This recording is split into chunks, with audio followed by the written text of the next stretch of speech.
evening. It is 6 o'clock on Friday night here on the West Coast in California, where we are still spiking for COVID-19 numbers. So if you're in California, wear a mask, please. Please, please, please. You know, I had my wisdom teeth pulled out last week, and I'm sorry. I apologize we didn't get the video up to you. Stuff happens. Can't control life. Life happens. But I want to thank you for being here tonight. You're watching the GLAM Show. And, you know, it's been a week. It's been a week, you know. Last week was crazy just because I had my wisdom teeth out, and, like, I had to recover, not even from, like, the pain, but I'd say the, what's it called? I don't even know. The medicine they put me on. And I went under, and I wasn't used to that. I haven't had surgery before, ever. And the anesthesia. Yeah, I was not used to anesthesia. I had like a splitting headache for 4 days after. It was so hard to concentrate on anything. And I just felt like I didn't do anything in all those days after my wisdom teeth because I couldn't. I felt like those were wasted days. And then, you know, life's catching up to me. Some stuff's happening. A lot is going on. Summer's ending, thank goodness. I've never been a fan of summer personally.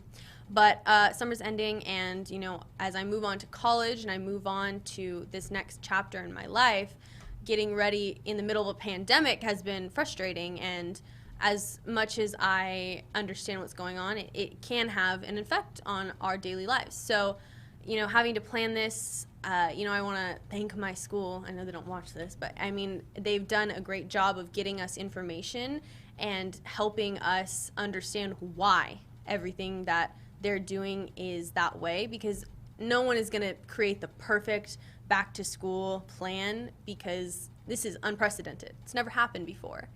And so I feel like the way my college is handling it, I'm proud to be going to that college. I am still going back to school. I think I told you guys that. But New York, if you're flying in from a state with spiking numbers, you are quarantining for 14 days. So I'm going to be flying into New York, and I'm going to be somewhere for 14 days all by myself, and I don't have a problem with that. I like being by myself. I'm a bit of an introvert in that sense, but, you know, I have to get there before school starts, so kind of sped up my timeline a little bit. And while that's okay, you know, I'm just kind of like, oh my goodness, I'm not going to be able to say bye to my friends the way I kind of always envisioned it. You know, my mom's not going to be able to come and help me move into my dorm because she can't stay in New York for 2 weeks. So things are changing, and, like, you adapt and you accept them, and so I'm dealing with them. But it's definitely going to be memorable no matter what, and I'm excited, definitely. I told you guys I'm in class right now, and I'm just itching to do more. So I'm still loving that. But then the end of the week, you know, Friday, end of the week, reflecting, that's kind of my reflection for this week. I had a lot, like, of exciting things happen, like, for me, like, the little happiness inside me is, like, all bubbling because Taylor Swift dropped an album last night. Surprise! T-Swift 8? Come on. You guys know I'm a diehard Taylor Swift fan. Pretty much the very first person that I listened to without, you know, my parents' influence. It was me and my friend in our room, and that was the first artist we listened to that my parents were like, you need to listen to this, right? And of course I love the music my parents have shown me, but she is kind of what guided my musical taste. And for her to release another album out of the blue, right when I needed it too, it's the kind of album, it's a little bit of a sound change for her. It's more slow and it's chill, you know, and it's what I think we all need right now in this time, in this hectic time. So I'm going to be playing 5 songs from that tonight. My first 5 that I was like, I listened to the whole album, I'm like, whoa, those are it for me right now. Now, talk to me in 2 weeks. I'm probably going to have new favorites because that's how I am. But then the other thing I'm going to talk to you guys about is Hamilton. And Hamilton came out Disney Plus. If you don't know, it's a Broadway musical. It came out on Disney Plus July 3rd, the day before the 4th of July. And why? Well, because, I mean, we talk about the Revolutionary War in Hamilton because Alexander Hamilton was one of our founding fathers. And for someone who loves history and U.S. history, thanks to my father, who made us like history no matter what, but we kind of found our own niche eventually. Mine just happened to be Civil War and Revolutionary War. You know, I know a lot, and I was so excited. I was planning to go see Hamilton on Broadway, you know, as soon as I could. So when they announced they were releasing it, I was like, oh my goodness. But I didn't get to watch it at first just because I had other stuff going on, more important. And so now I've watched it 7 times, and it hasn't gotten old for me yet, and it probably won't. It's something that I feel like has redefined what we can do when we're retelling our history, right? And it's kind of controversial in some ways because some people feel like at this point in America, why are we retelling Hamilton's story when, you know, the founding fathers, slavery was around, we had this going on where black lives weren't counted. But at the same time, this is our history. And for me, the entire premise, I think, for Hamilton, Lin-Manuel Miranda, the person who wrote it, the person who had the crazy idea, wrote the majority of the songs, he's Latino. And to see him starring as Alexander Hamilton and the rest of the cast, the majority of the cast, be black or persons of color, that means so much to me. When we talk about representation, I mean, for me to see that is something that I have longed for a very long time. You know, growing up, I've talked about this before. Like, I didn't see many women who looked like me, or more specifically, women who were Mexican, right? And I still haven't seen that very much. And for me, I did look up to more black women because there were more black women. Not enough. I'll be the first to say that. There's still not enough representation for black people in the media. But I still had them to look up to in regards to, there were more of them than there were of me. So I have looked up to that. And the fact that they are Hamilton, we're retelling history for our time. I think that's very important. And so the cool thing, and so that's really all I'm going to talk to you guys about. But before I go on, that's what I'm going to focus on, just because Taylor Swift and Hamilton, that's like everything for me right now, other than school. But so the cool thing, I think, about Hamilton is that not just that, you know, it's a black and person of color cast, it's the way they retold the story, the way that, while you can never have perfect history retold, right? The way that it has revolutionized, I think, Broadway in terms of it's an R&B, hip-hop, rap genre of music. We don't see that, you know, we don't see that. And so what they did with Disney Plus is that they also made like an after show. So you watch Hamilton, go watch the after show. And I'm telling you, you may want to watch the after show first, you know? It's called, one second. It's Hamilton, History Has Its Eyes on You. And that's actually a song, you know, that they sing in the show, but that's the title, right? And it's with Robin Roberts. She is kind of your host, and with the original creators of Hamilton and the main the original cast, right? And that is what is on Disney Plus, is the original cast, and I love that cast. I mean, and just like the thing is, when you watch Hamilton, it makes you want to know more. And the thing is, you don't just need to learn more about those specific characters, but they're not people, right? Those specific people. You can go and find people that were a part of history that maybe our history books didn't include because of the color of their skin.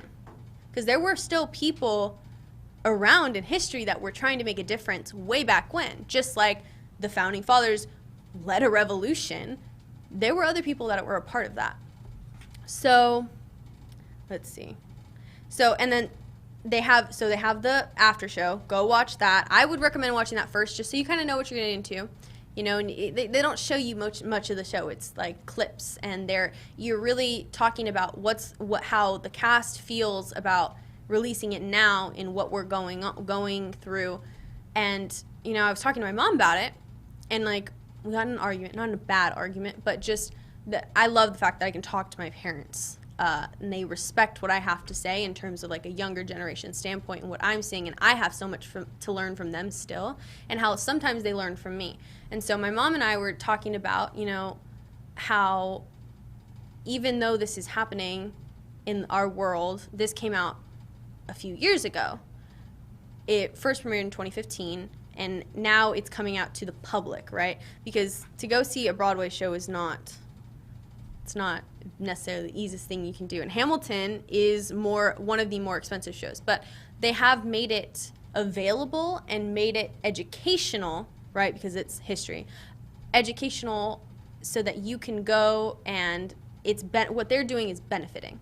So the first thing is the Hamilton education program. It's called EduHam, and they started that to bring it to it's with the Gilder Lehrman Institute, and they bring it into the classrooms to talk about the founding era, but then they also get to go see the show.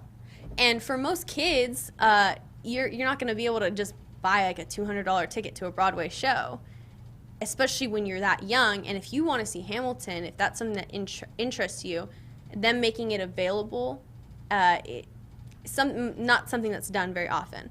And then you also have the main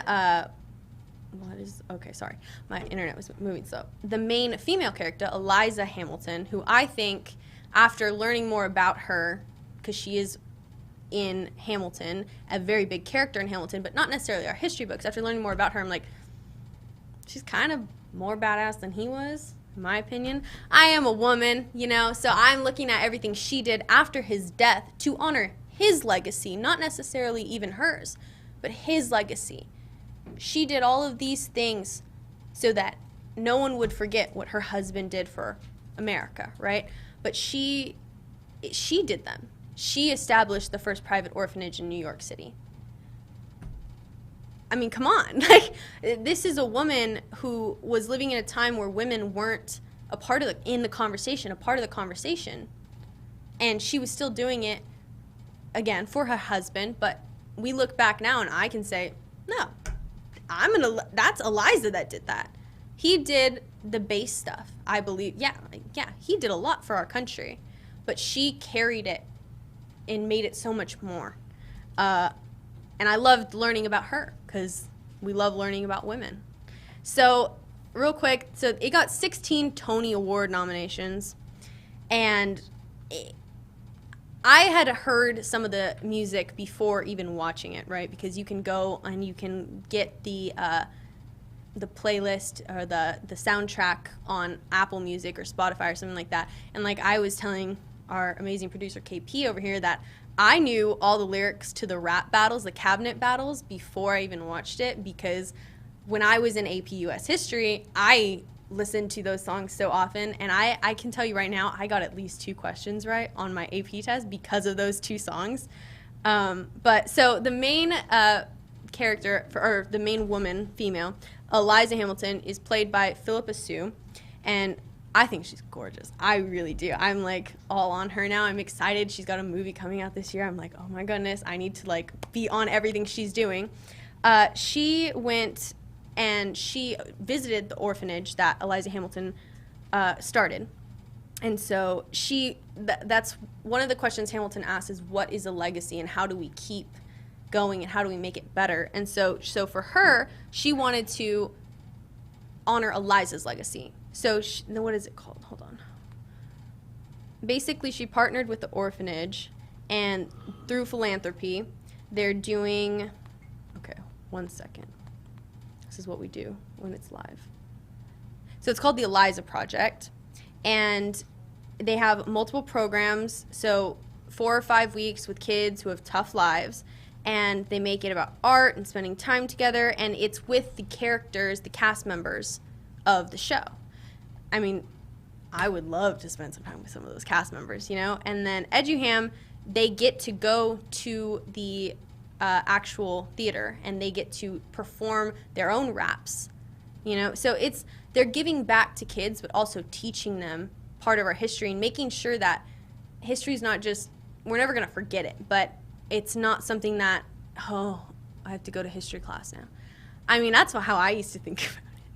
when I was really young, I was like, what? This is so boring. Like, why am I doing this, you know? But obviously history repeats itself. We're seeing it happen now. And I think about right now, I think about a line in the show, revolution is messy, but now is the time to stand. And I think about that and I'm like, that is perfect for what we're doing right now. People don't really understand what's going on and why we're going to such great lengths to advocate for Black Lives Matter.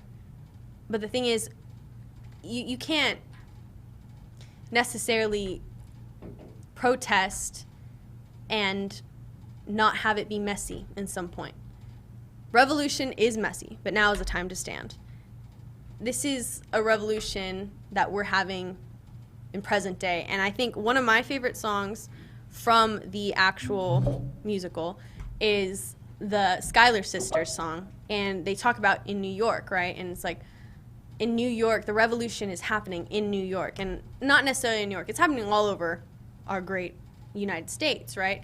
But they are so happy to be there and in this time because it's happening. And that's how I feel. It's frustrating and confusing to be living in what we are right now, but I wouldn't have it any other way. I get to tell my kids that, yeah, I lived through a pandemic and Black Lives Matter was going on, and they're gonna be like, what was that? Because, you know, I hope that my kids and my grandkids are gonna be able to live in a world where we don't have to say Black Lives Matter, because they do matter. There's not gonna be a point where racism exists.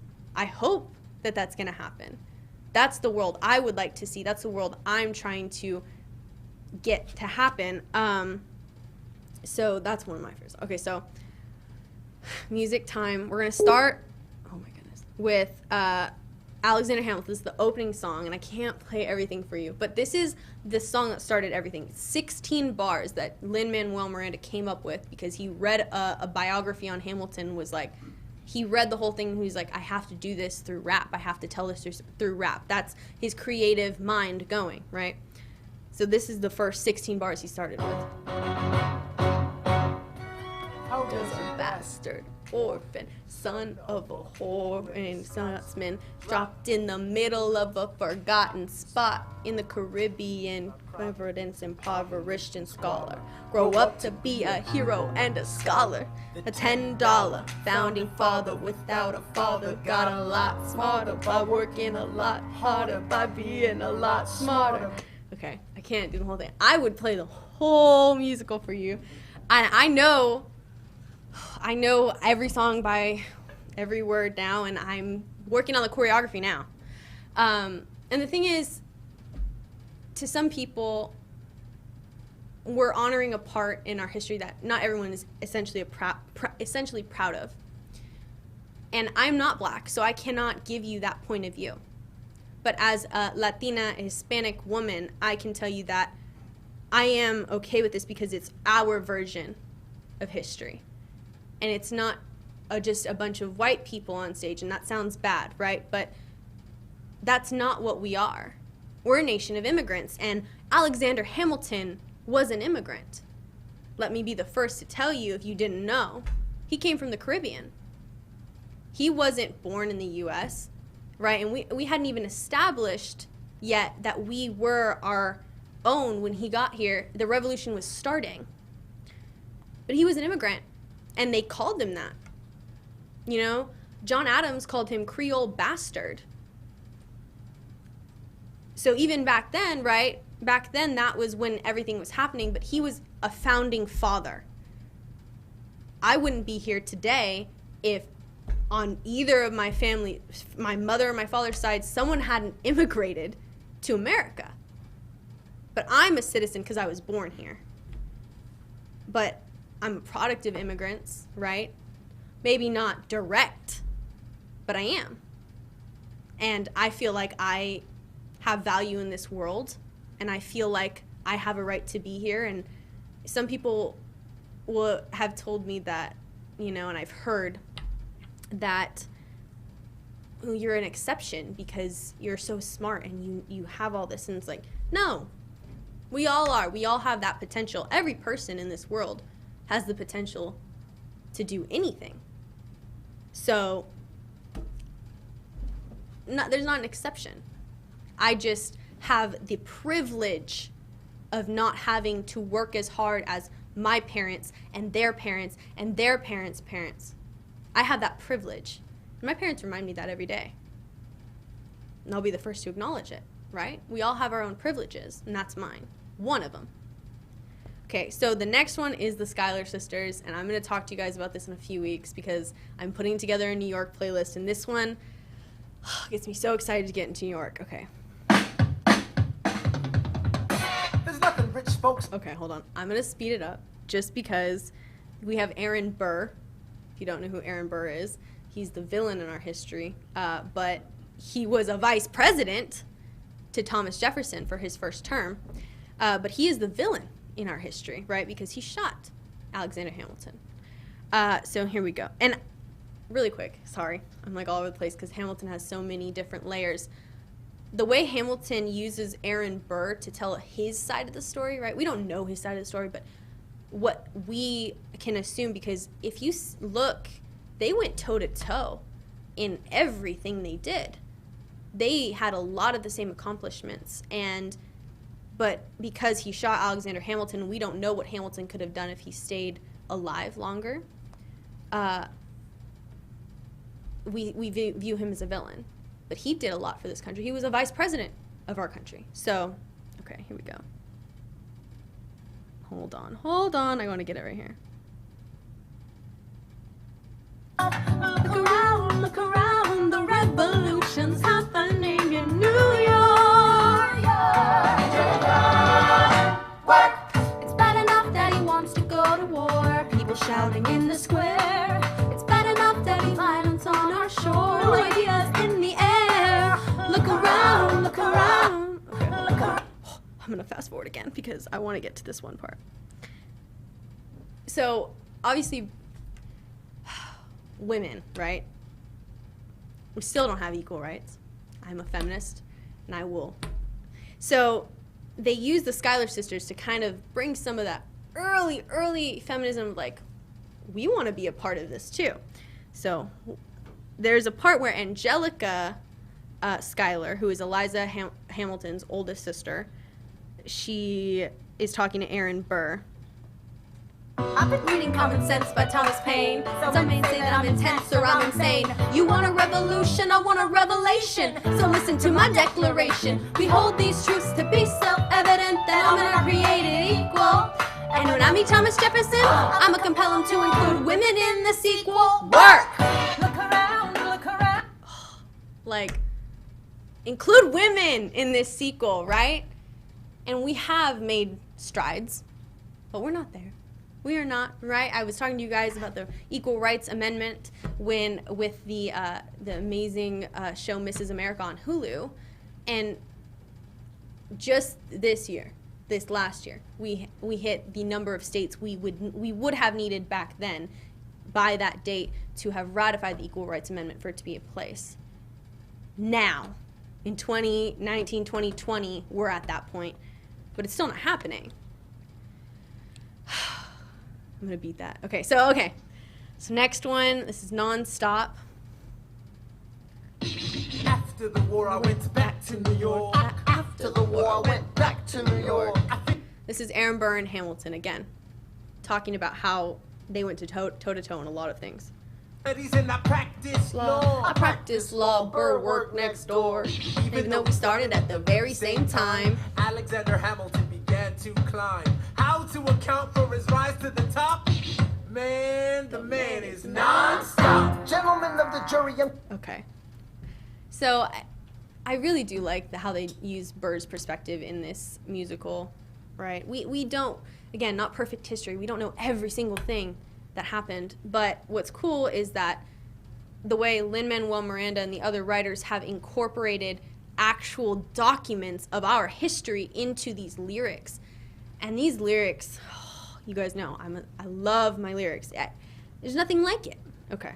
This one is George Washington, first president of the United States, talking to Hamilton about how he wants to do his farewell address, which, amazing piece of history to look back on, right? Mr. President, you asked... Sir, I don't know what you heard, but whatever it is, Jefferson started it. Thomas Jefferson resigned. Okay, sorry guys, I need to speed it up. Okay, right here. I need you to draft an address. Yes, he resigned. You can finally speak your mind. No. He's stepping down so he can run for president. Good luck defeating you, sir. I'm stepping down, I'm not running for president.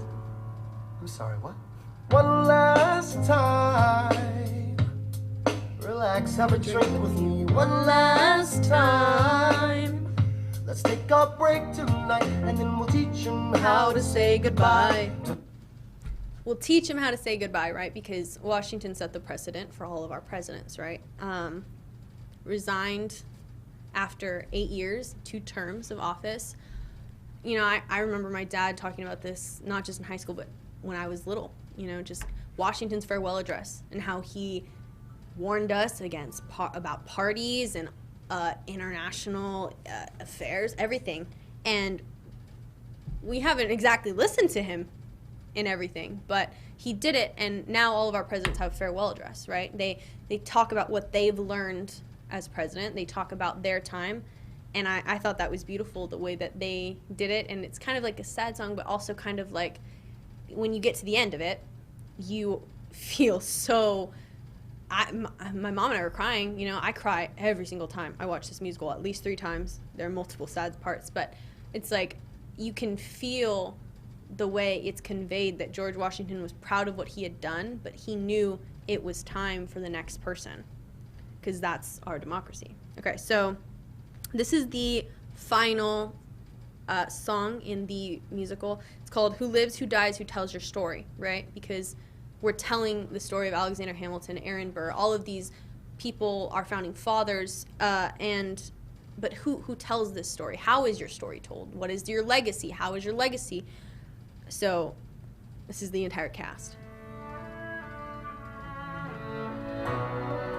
Let me tell you what I wish I'd known when I was young and dreamed of glory.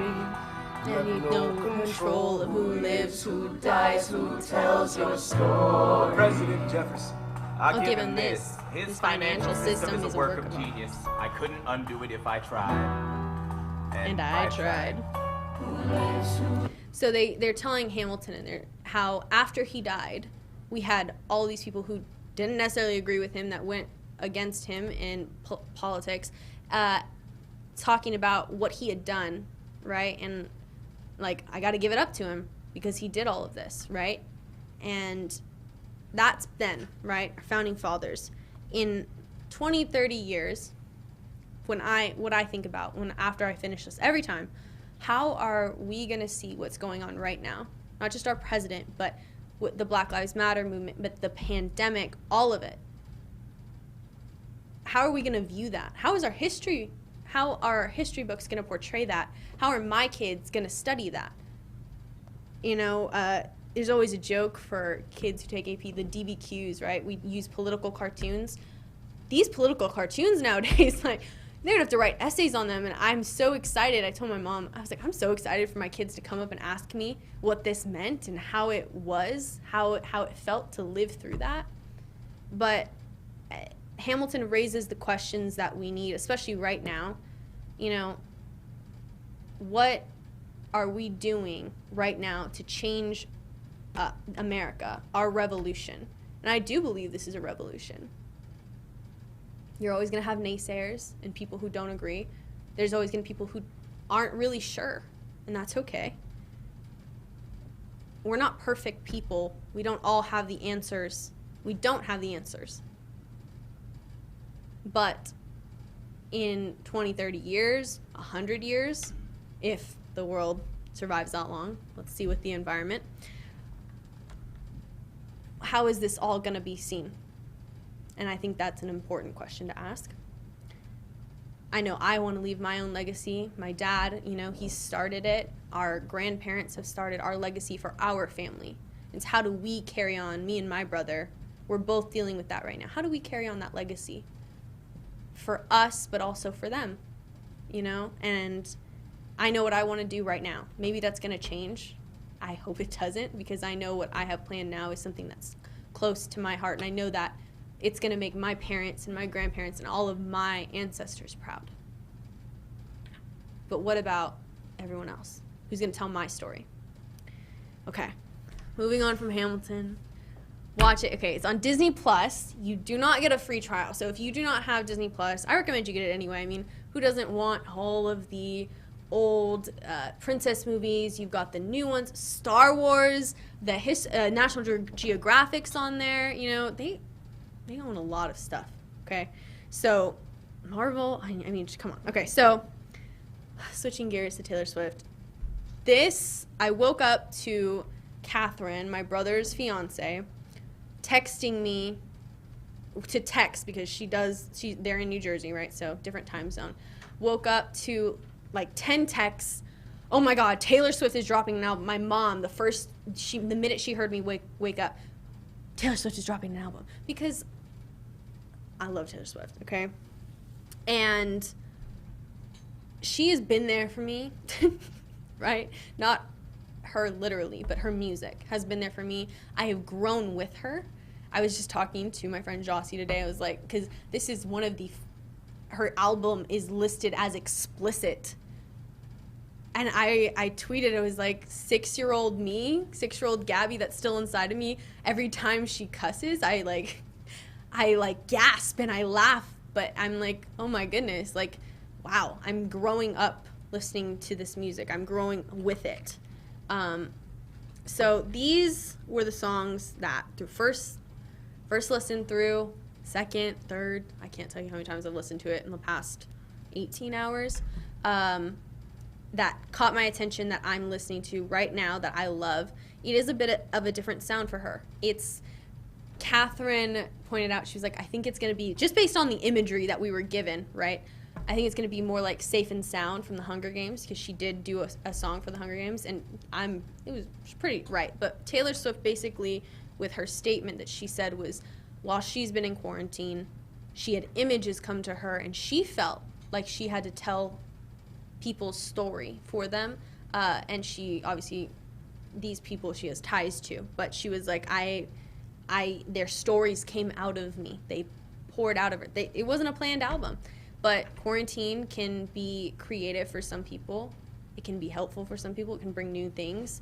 I hope my 2 weeks in quarantine, like really tight quarantine where it's just me, is going to bring creativity on my end. We'll see. Maybe I'll do my own version of Hamilton, but for the Civil War, because I love the Civil War. Oh, okay, so I almost forgot. I was going to recommend this to go along with Hamilton, kind of in the Revolutionary era, right? I have a show for you guys to watch, not just watch Hamilton, but a show. It's on Netflix. It's called Turn, and it's about Washington's spies during the Revolutionary War period. My dad and I watched it, and my dad made me watch it at first, and then it got so good that I was like, how do you not like this? So 3 seasons on Netflix. It's great. I'm pretty sure it's BBC. I definitely recommend watching that too, and it'll teach you a little bit about history, obviously, but it's not perfect, again, but it is good. Okay, so now back to Taylor Swift. So this is the very first one on the album. It's called The One, and I like the vibe. I'm feeling it. I like the lyrics. You know me. Okay.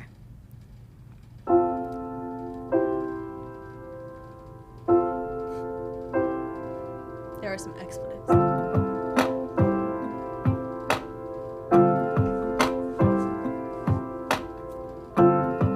I'm doing good, I'm on some new shit. Been saying yes instead of no. I thought I saw you at the bus stop, I didn't though. I hit the ground running each night. I hit the Sunday matinee. Move on. I don't know. It's light. It's airy. All of them are slower songs. You know, they're not her usual pop. I hate to say it, but like pop, right? Pop. A lot of people don't like pop because it's like so. I don't know. I don't even know how to say it, but I like pop. It makes me feel better. But it's more serious. And Swifties, longtime Swiftie fans will tell you we love her serious music, and we wish some of her ballads that she's done that she would do that again. So for me, this was definitely like an album where I was like, I feel like she's kind of listening to us, but like obviously she's doing her thing, right? But I'm gonna support her with whatever she does. But for me, and in my point in my life, this is the kind of music I need right now. You know, it's hectic life, and to just kind of chill, listen to some good music. Okay, so this next one, she released a music video for last night. It's called The Cardigan. Her music videos have changed so much and evolved over the years that I don't even know how to describe it anymore. It's just, all I can say is it's Taylor Swift. But she looked beautiful, as always, and she made a point to acknowledge all of the COVID-19 restrictions that were put on them, but also how they followed them, and she thanked all the people that made it possible for her to even create that music video by following all of the protocol. But she was like, I even did my own hair and makeup, and she's like, so sorry if it's not good, right? But you know, I think it's really cool that she acknowledged the people who helped even make it possible. Okay, this is called Cardigan, and I went through a cardigan wearing phase in middle school. I had so many different color cardigans with different patterns, let me tell you. Okay.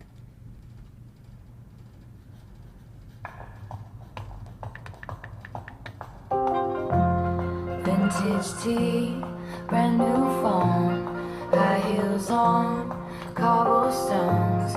When you are young, they assume you know nothing. That's true.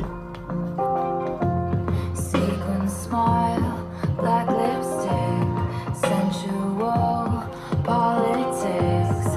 When you are young, they assume you know nothing. Just vibing, chill, right? I had one of my friends text me last night that she was listening to it, and she doesn't listen to Taylor Swift as much as like me. She doesn't like many of her songs because that's not the genre of music she listens to, but she was like, I'm vibing to this, Gabby. Like, I think it's perfect for what's going on. Like I said, it's hectic time. She was like, it's like I can, and I was like, I thought that was so cool because not all my friends listen to Taylor Swift. My friends, they won't say it, but they get annoyed with me because I listen to Taylor Swift so much, and like, don't give me the aux cord in a car. Taylor Swift will come up at least 3 times if I hit shuffle. Okay. So this next one is called August, and this one was like the first one I was like, I need to hear that again right now. And I love this. I love August, right? I love the month of August coming up. Not only because I love school, and school starts in August normally. 3 out of my 4, I have 4 main women in my life that I look up to and that I cherish and love every day. Used to just be 3, but 4 now. My grandmothers and my mother. Not to say that my other women in my family aren't amazing, right? But these are the ones I'm very close to that I see every day. So my grandma Maria, who is my dad's mother, her birthday is in August. She's a Leo like my mom. My mom is born in August.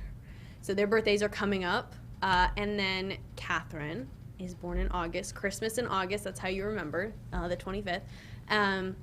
And like, I don't know, Catherine doesn't usually watch these, but so she won't see this. But I look up to Catherine. I love Catherine. You know, she's been the big sister I've always wanted, because her and my brother were friends long before they got together and got engaged. And she was always treating me right. Unlike my brother's guy friends that were mean to me, she would come and check on me, you know, and I look up to her. She's doing amazing things. She's gone through a lot in her life, and she's persevered.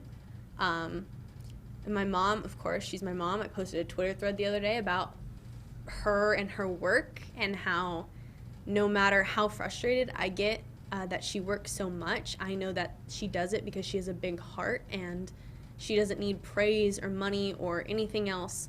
She just wants to do right by the people she represents.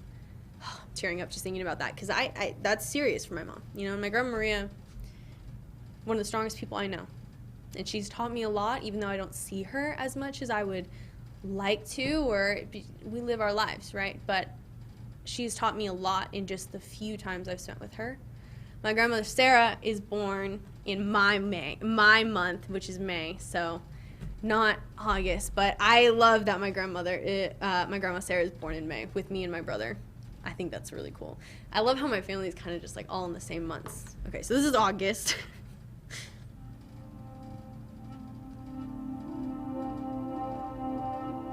Hold on, I think I'm gonna speed it up because I want to get to this. But I can see us lost in the memory. August slipped away in a moment's time, 'cause it was never mine. And I can see us twisted in bed sheets. August slipped away like a garment of wine, 'cause you were never mine. The bottle of wine thing. Just listening to her like talk about that kind of stuff, again, it makes me laugh. But like August, right? My mom, her favorite thing to drink is, she doesn't drink wine all the time, but when she does drink, it's wine. And I don't know. I guess I don't know many adults that drink wine, right? But I was like, Mom, that's you. It's your song, your month, right? Okay, this next one is called Illicit Affairs, and I think this is the cover because she made 8 different album covers for the CDs and vinyls. I think this is the one Katie got, but I got, oh crap, I didn't tell my mom I bought one, but I bought Clandestine Meanings, which is also in this song. Okay.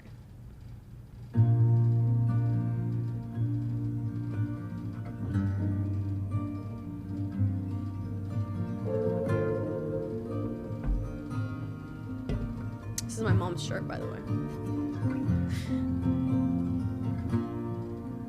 Make sure nobody sees you leave. I don't know all the words yet, guys. Your head, keep your eyes down. Tell your friends you're out for a run. You'll be flashed when you return. Take the road less traveled by. Tell yourself you can always stop. What started in beautiful rooms ends with meetings in parking lots. And that's the thing about illicit affairs. So good. I think that one's my favorite right now. Ask me again in 2 weeks. It's going to be different. I guarantee it. Okay, and this last one is Invisible String. And Jossie and I were like going gaga over this one.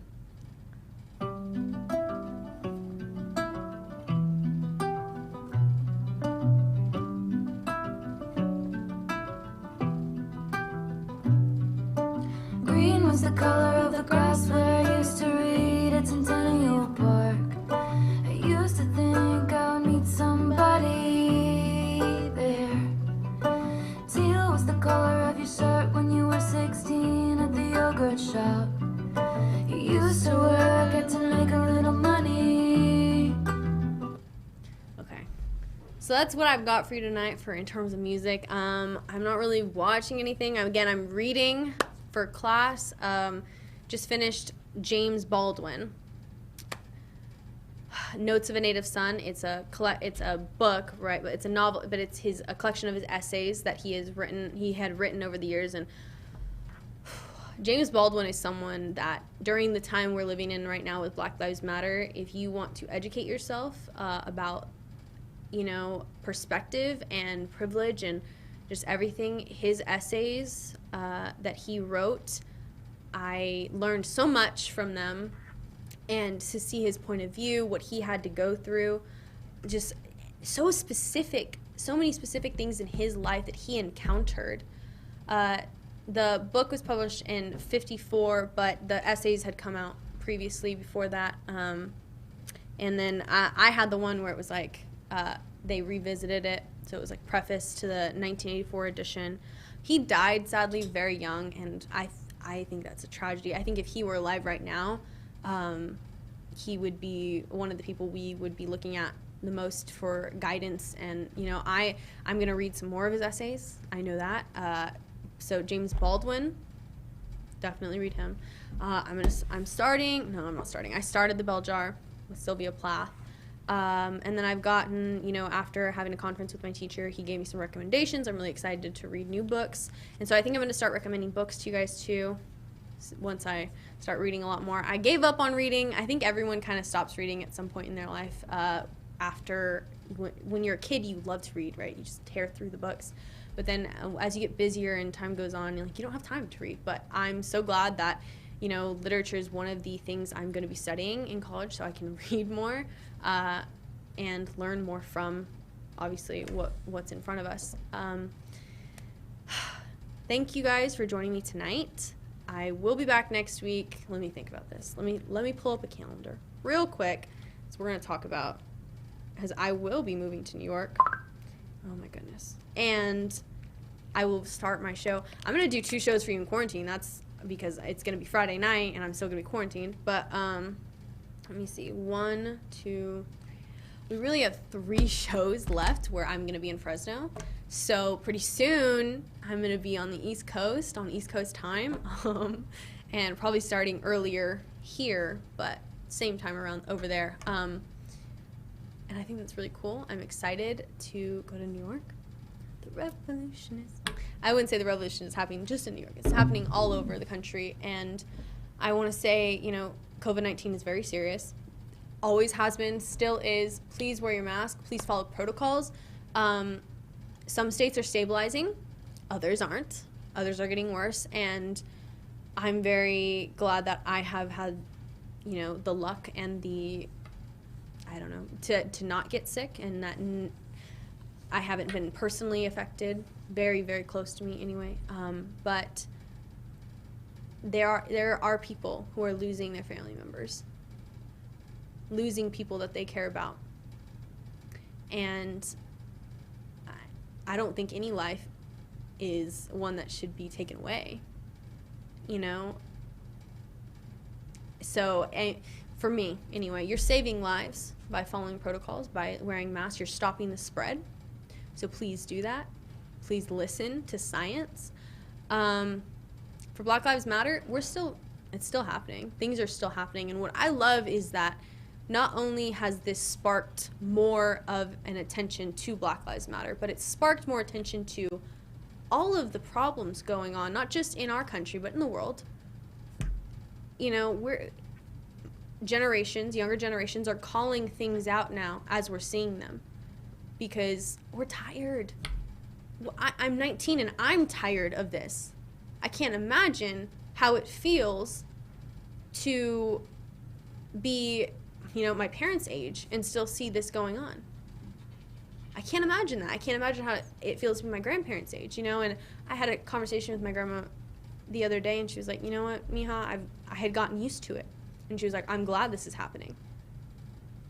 The fact that they got used to racism, no one should have to get used to it. No one should have to, oh, it's always going to be there.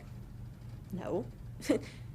We can eradicate racism because it's taught. So hopefully you do believe that all lives matter and you focus on Black lives right now, and later we'll focus on other people who need it. But right now, it's still happening. It's a movement. And I think that in Hamilton, I heard it today, it's like, this isn't a moment, it's a movement. That's what they said. And we say it all the time. It's not a trend. It's not trending. Just because it's trending doesn't mean you can post about it on your social media and feel like my performative activism is done, right? You're performing for the people on your social media. What are you doing in your daily life to implement that? I'm educating myself. I'm talking to people that I know don't necessarily have the same beliefs as me. I'm trying to better myself and learn what I can do. What are you doing? Are you helping, or are you part of the problem still? And I'm not trying to call anyone out. I don't know. I'm asking you to ask yourself that question, just like we reflect on our week. Reflect on yourself. I think that's important. Oh, my mother's calling me. Okay. Thank you again for watching. I know I went first this time. I went on time, but my dad is coming up. The Super Mix Cheap Date Night is coming up with special guests. You will find out in just a few minutes. So keep watching. Stay tuned for Cheap Date Night with Super Mix.